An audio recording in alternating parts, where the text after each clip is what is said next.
Silakan duduk, umat yang dikasihi oleh Tuhan. Saudara-saudara, sesaat lagi kita bersama akan memasuki pelayanan firman Tuhan. Dan sebelum kita membaca setiap bagian bacaan Alkitab, mari bersama kita memohon tuntunan daripada Roh Kudus Tuhan. Kita satukan hati kita di dalam doa. Mari kita berdoa. Ya Tuhan, kami mengucapkan syukur kepadamu. Sebagai jemaat dan gereja, kami memasuki masa raya Paskah, dan pada saat ini di Minggu Prapaskah yang pertama, kami juga terus memaknai bagaimana karya Tuhan yang sudah Tuhan lakukan, yang sedang Tuhan lakukan, dan juga terus Engkau lakukan.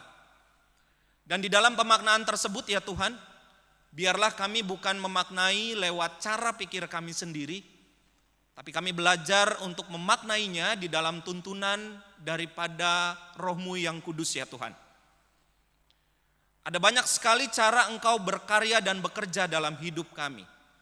Dan salah satunya akan kami alami lewat pelayanan firman pada saat ini. Untuk itu kami memohon dalam tuntunan Roh-Mu yang kudus, setiap kami yang akan membaca berita firman yang tertulis melalui Alkitab, mendengarkan berita firman yang akan dikatakan melalui khotbah, dan juga kami belajar untuk sedia melakukan apa yang menjadi kehendak daripada-Mu ya Tuhan di dalam kehidupan kami. Berfirmanlah atas kami ya Tuhan, di dalam tuntunan daripada Roh-Mu yang kudus, kami bersama sebagai umat Tuhan memasuki pelayanan firman Tuhan. Kami berdoa. Amin.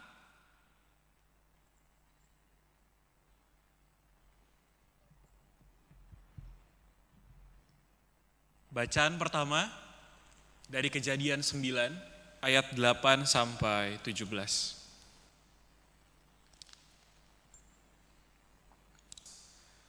Berfirmanlah Allah kepada Nuh dan anak-anaknya yang bersama dia. Sesungguhnya aku membuat perjanjianku dengan kamu dan keturunanmu, dan dengan segala makhluk hidup yang bersamamu, segala burung, ternak, dan binatang liar yang bersamamu, yang keluar dari bahtera itu segala binatang di bumi. Aku menetapkan perjanjianku dengan kamu, bahwa sejak ini segala makhluk tidak akan dilenyapkan oleh air bah lagi, dan tidak akan ada lagi air bah untuk memusnahkan bumi. Allah berfirman, inilah tanda perjanjian yang kuadakan antara aku dan kamu, serta segala makhluk hidup yang bersamamu turun-temurun untuk selama-lamanya. Busurku kutaruh di awan menjadi tanda perjanjian antara aku dan bumi. Apabila aku mendatangkan awan di atas bumi dan busur itu tampak di awan, aku akan mengingat perjanjianku yang telah ada antara aku dan kamu, serta segala makhluk hidup, segala yang bernyawa. Tidak akan ada lagi air yang menjadi air bah untuk memusnahkan segala makhluk. Jika busur itu ada di awan, aku akan melihatnya dan mengingat perjanjianku yang kekal antara Allah dan segala makhluk hidup, segala makhluk yang ada di bumi. Berfirmanlah Allah kepada Nuh, inilah tanda perjanjian yang kubuat antara aku dan segala makhluk yang ada di bumi. Demikianlah sabda Tuhan. Syukur kepada Allah.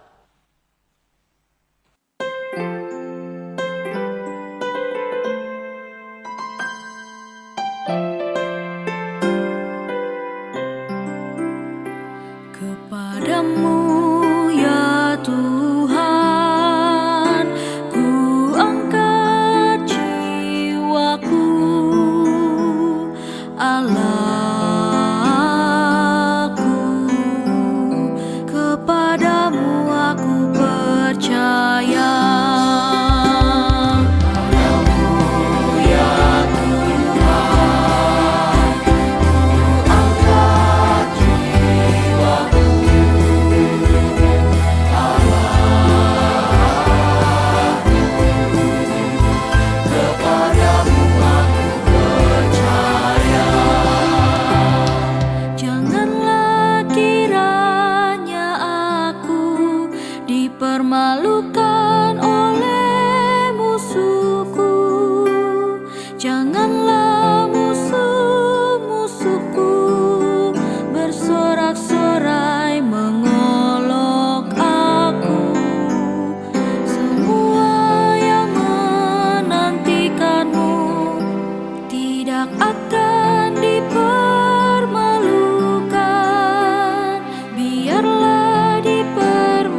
kepadaku ya Tuhan, ajarkanlah jalan-Mu kepadaku ya Tuhan,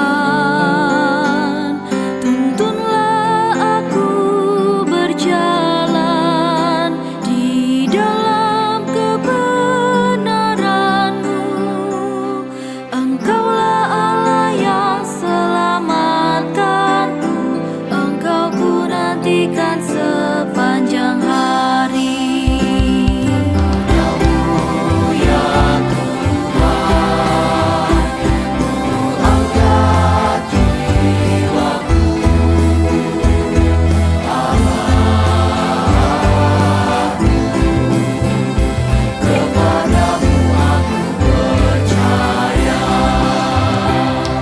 Ingatlah akan rahmat-Mu dan kasih setia-Mu ya Tuhan, sebab semuanya itu telah ada mulai dahulu kala.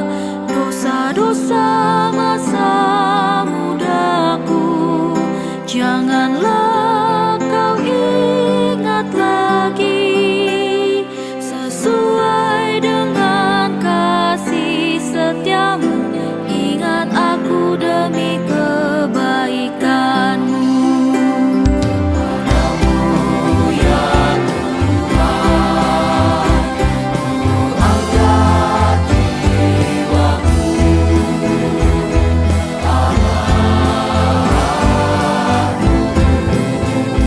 Kepadamu aku percaya.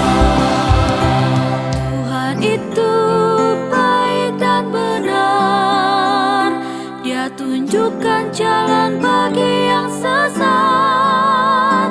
Dia menuntun orang yang rendah hati berjalan menurut hukum dan mengajarkan jalannya pada orang yang rendah hati. Kepadamu ya Tuhan, ku angkat jiwaku.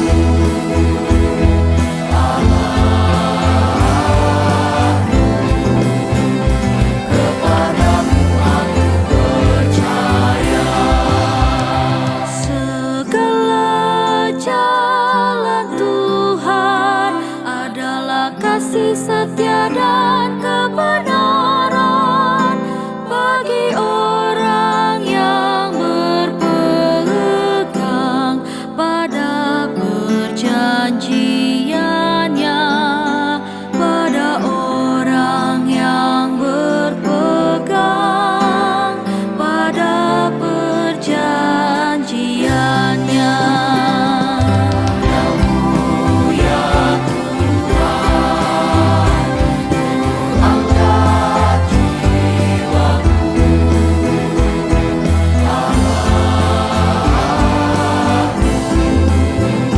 Kepadamu aku percaya.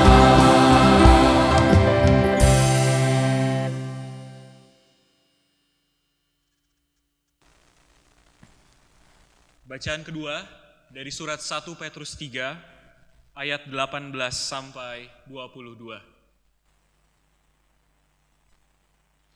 Sebab juga Kristus telah menderita sekali untuk dosa-dosa kita, Ia yang benar untuk orang-orang yang tidak benar, supaya Ia membawa kamu kepada Allah. Ia yang telah dibunuh dalam keadaannya sebagai manusia, tetapi telah dihidupkan menurut roh. Dan di dalam roh itu juga Ia pergi memberitakan Injil kepada roh-roh yang di dalam penjara, yaitu kepada roh-roh mereka yang dahulu pada waktu Nuh tidak taat kepada Allah, ketika Allah tetap menanti dengan sabar waktu Nuh sedang mempersiapkan bahteranya, di mana hanya sedikit, yaitu 8 orang yang diselamatkan melalui air bah itu. Juga kamu sekarang diselamatkan oleh kiasannya, yaitu baptisan.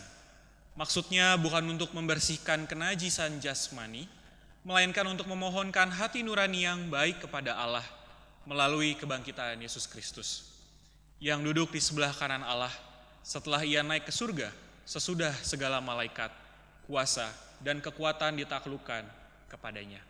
Demikianlah sabda Tuhan. Syukur pada Allah.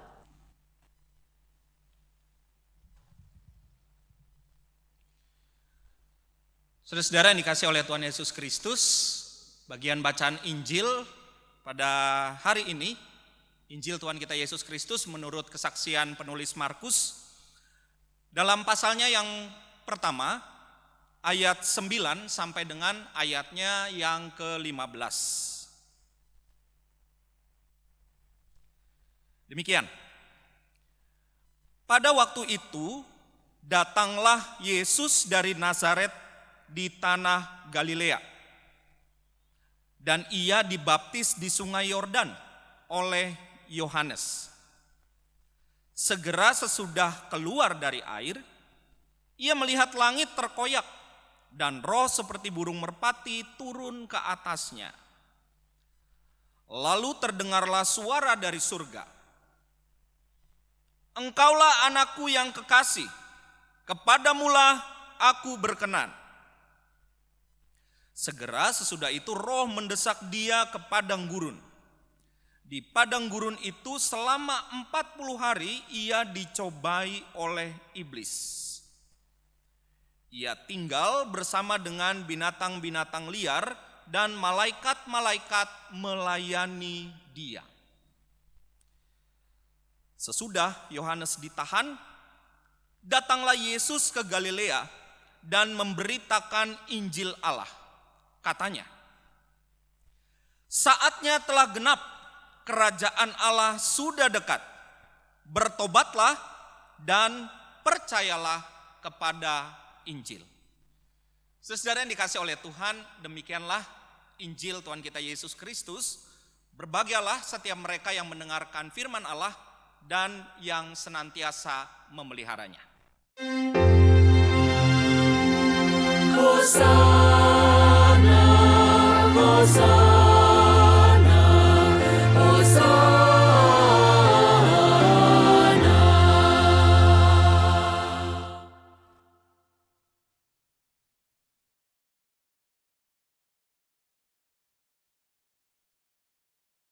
Selamat hari Minggu, saudara-saudara yang dikasihi oleh Tuhan Yesus Kristus. Selamat hari Minggu semuanya. Selamat Minggu Prapaskah yang pertama buat setiap kita.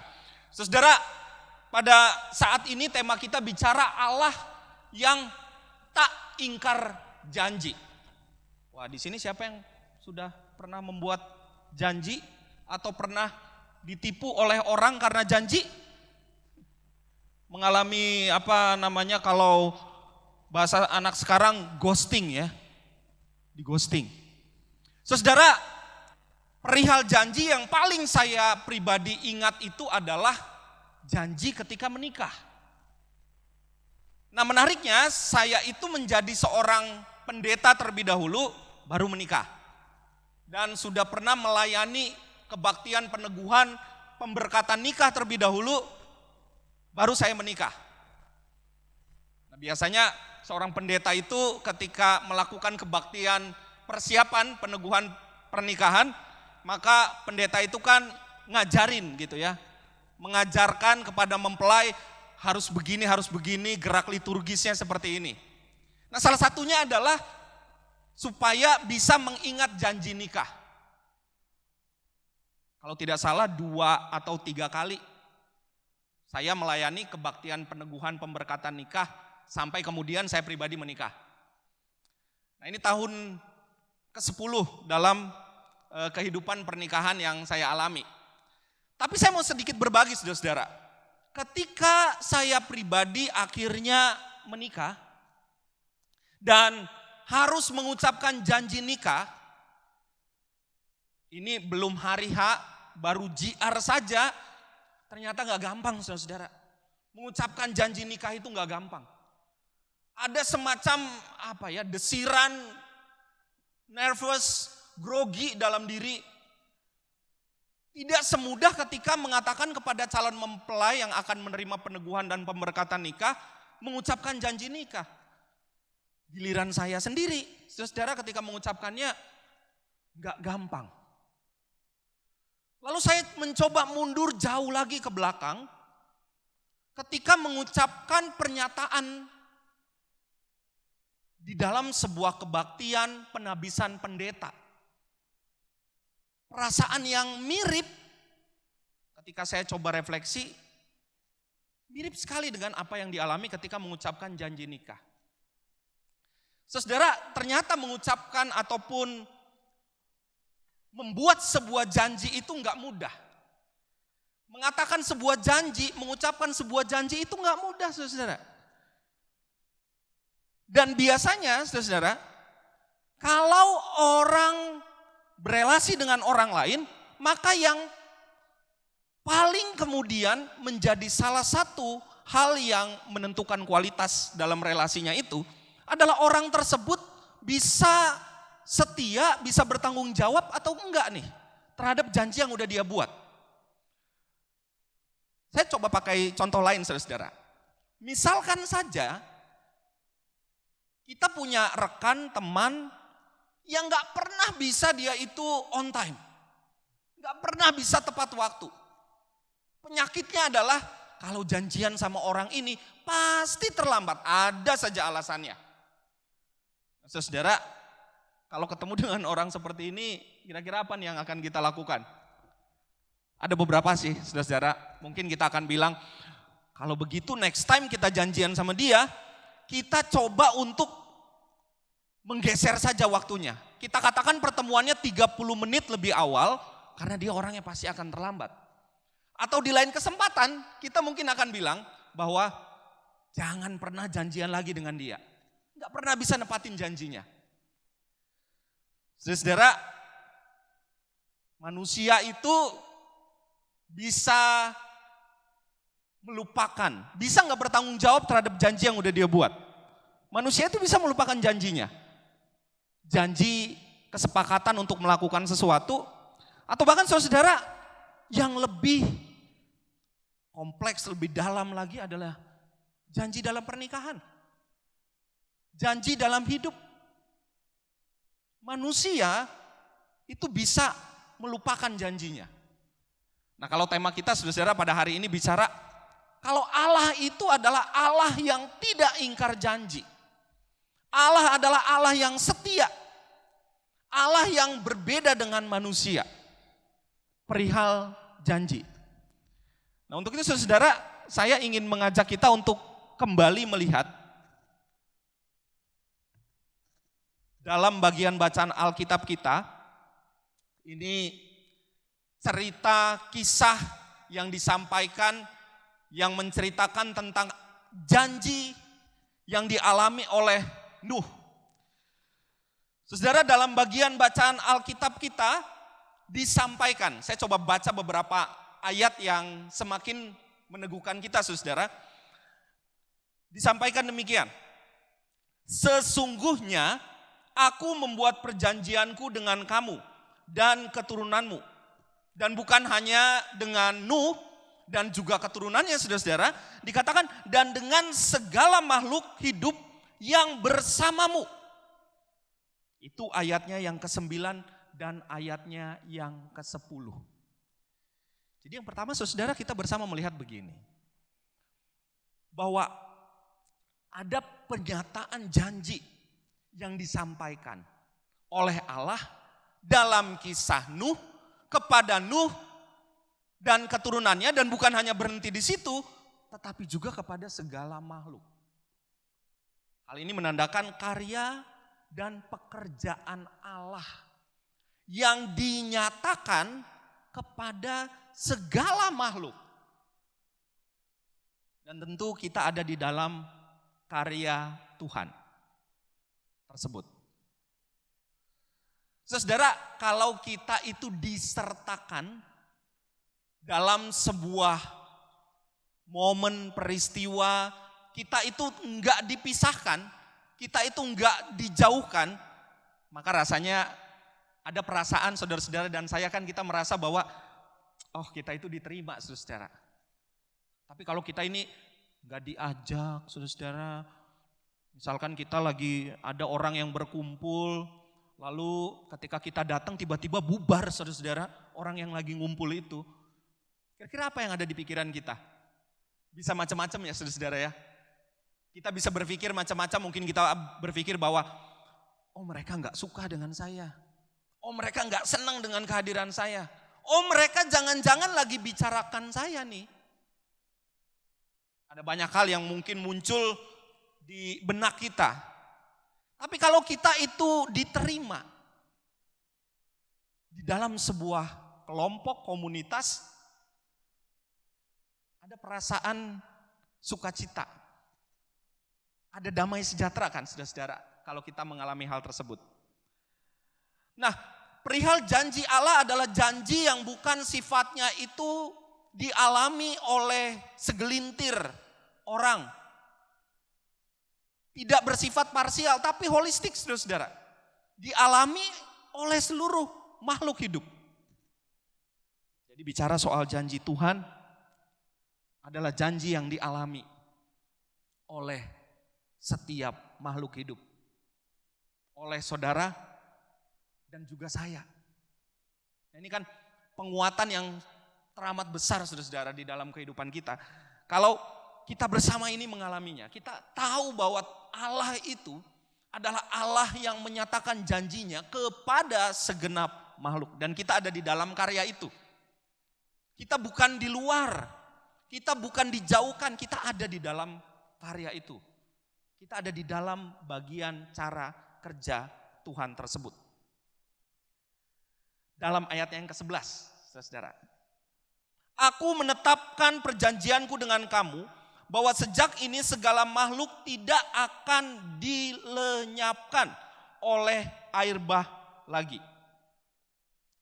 Yang kedua dalam Kejadian pasal yang ke-9 ini saudara menyampaikan sebuah janji Tuhan. Isi janjinya adalah sebuah ketetapan bahwa apa yang dialami, disaksikan oleh Nuh perihal sebuah peristiwa air bah itu, hal itu tidak akan terjadi lagi. Nah, saudara yang dikasih oleh Tuhan, ini kekuatan janji Tuhan di dalam kehidupan yang bukan hanya Nuh tapi juga setiap kita. Ada janji yang Tuhan katakan. Dan penguatan itu saudara muncul kembali di dalam ayatnya yang ke-15. Wah ini baik sekali. Kejadian 9 ayatnya yang ke-15. Aku, nah ini bedanya Allah dengan manusia nih saudara. Aku akan mengingat perjanjianku. Aku akan mengingat perjanjianku yang telah ada antara aku dan kamu, sama seperti yang dikatakan oleh Allah dalam janjinya di awal yang tadi kita baca dalam ayatnya yang ke-9. Antara juga segala makhluk hidup, segala yang bernyawa. Coba kita perhatikan bagian bacaan kita di Alkitab, saudara. Aku akan mengingat perjanjianku. Bahwa Tuhan akan mengingat perjanjian itu saudara. Ini yang menjadi tema kita. Bahwa Allah itu adalah Allah yang gak ingkar janji. Saudara-saudara dan saya mungkin pernah mengalami ya dalam hidup kita bahwa hati kita ini terluka. Persoalan berelasi dengan manusia itu adalah persoalan yang tidak mudah. Perihal Kejadian pasal 9 saudara, beberapa waktu lalu istri saya DM saya sebuah meme cerita tentang Nuh. Dalam meme-nya itu meme bahasa Inggris atau kalau di bahasa Indonesiakannya dikatakan begini. Kenapa Nuh itu membawa hewan masuk ke dalam bahtera katanya. Mungkin udah ada yang lihat juga. Karena kalau bawa manusia itu ribet. Jadi yang dibawa itu hewan. Saudara, berelasi dengan manusia, ada banyak dinamika yang terjadi ya di dalam kehidupan kita. Kita bisa terluka, kita bisa kecewa, kita bisa sakit hati. Tetapi Allah tidak demikian. Allah bukan hanya sekedar mengucapkan, menyatakan janjinya, enggak sekedar hanya itu. Saudara dan saya kan mungkin bisa demikian ya. Kita katakan bahwa ya saya mengatakan ini, saya janji seperti ini. Saya mau melakukan ini, bahkan dalam pelayanan kita juga mengatakan itu, saya mau melayani Tuhan. Saya mau melayani Tuhan sebagai panitia, sebagai pengurus di komisi badan pelayanan, ataupun bahkan sebagai penatua misalkan. Tapi di lain kesempatan saudara, apakah kita bisa setia terhadap janji itu? Seringkali ada banyak alasan yang membuat saudara-saudara dan saya juga ingkar terhadap janji yang sudah kita buat. Hari ini kita melihat perihal janji yang disampaikan oleh Allah kepada Nuh adalah janji yang bukan sekedar dikatakan, tapi adalah janji yang betul-betul ditetapkan dan diingat oleh Allah. Dan ini adalah sebuah penguatan saudara buat setiap kita. Ketika kita kebaktian pada saat ini saudara, mungkin bersama-sama kita datang di dalam pergumulan-pergumulan kehidupan. Dan seringkali mungkin kita berpikir bahwa apa yang kita alami ini adalah sebuah perjalanan kehidupan yang tidak mudah, yang tidak mulus. Perjalanan kehidupan yang berat di dalam kehidupan kita. Tidak jarang saudara, kita akhirnya hanya fokus kepada masalah itu yang kita alami. Bukan kepada sesuatu yang sebetulnya lebih besar daripada masalah itu. Yakni kita harus ingat kepada Allah. Memang saudara, ini adalah sesuatu hal yang gak mudah. Khususnya ketika kita mengalami sebuah pergumulan hidup. Dan pergumulan itu saudara yang baru saja dilewati oleh Nuh.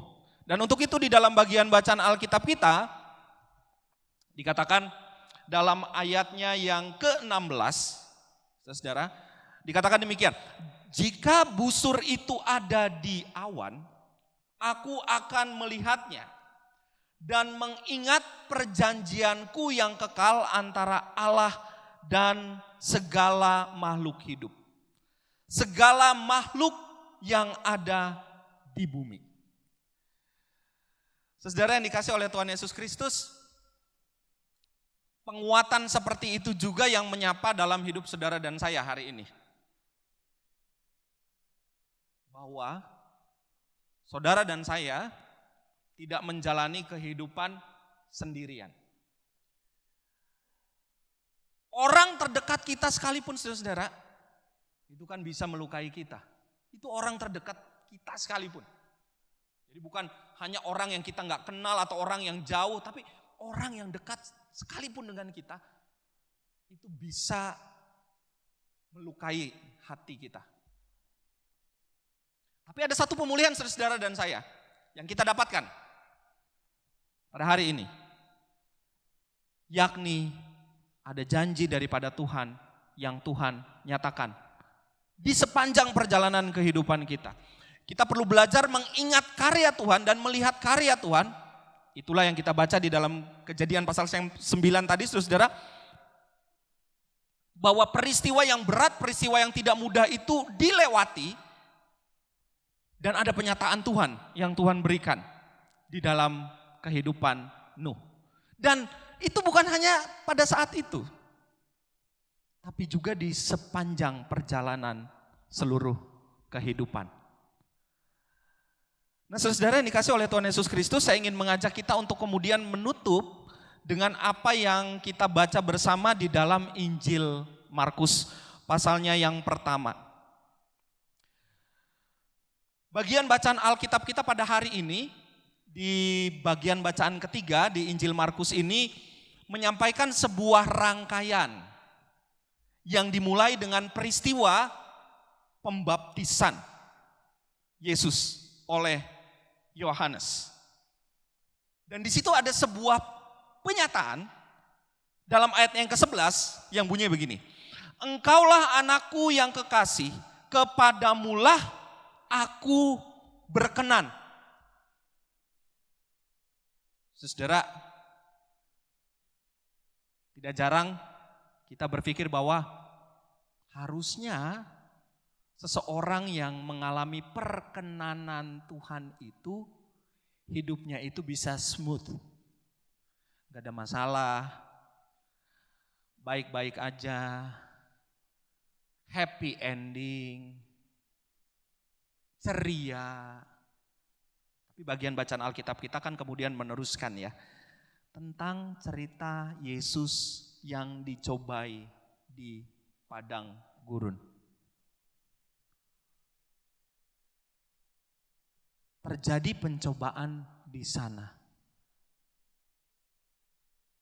Saudara dan saya, ketika kita hidup di dalam Tuhan, maka bukan berarti kita tidak menghadapi kesulitan hidup. Saudara dan saya akan mengalami kesulitan hidup. Perbedaannya saudara-saudara dan saya yang perlu menjadi sebuah penguatan, Tuhan gak pernah lepas dari hidup kita. Janji Tuhan tidak sama dengan manusia. Tuhan senantiasa menyertai kita. Untuk itu ketika mengalami kesulitan hidup, saudara dan saya punya tugas dan tanggung jawab. Untuk apa? Untuk gak pernah berhenti berkarya, saudara-saudara. Ayatnya yang ke-14 dan 15. Sesudah Yohanes ditahan, datanglah Yesus ke Galilea memberitakan Injil Allah. Ada peristiwa penangkapan dari Yohanes, tapi Yesus meneruskan karyanya, memberitakan Injil. Saudara-saudara, marilah Minggu Prapaskah yang pertama ini, saudara-saudara dan saya mendapatkan sebuah pesan di dalam kehidupan kita. Kalau Allah itu adalah Allah yang tak pernah ingkar janji, Allah yang senantiasa menguatkan kita di dalam setiap pergumulan kehidupan saudara dan saya, maka saudara-saudara dan saya perlu untuk senantiasa berkarya di dalam Tuhan. Mari kita bersama merenungkannya. Karya seperti apa yang akan kita lakukan di dalam kehidupan setiap kita. Kiranya Tuhan Yesus boleh senantiasa menolong setiap kita. Selamat Minggu Prapaskah yang pertama. Selamat menghayati Allah yang tidak pernah ingkar janji untuk kehidupan saudara dan saya. Tuhan menolong. Amin.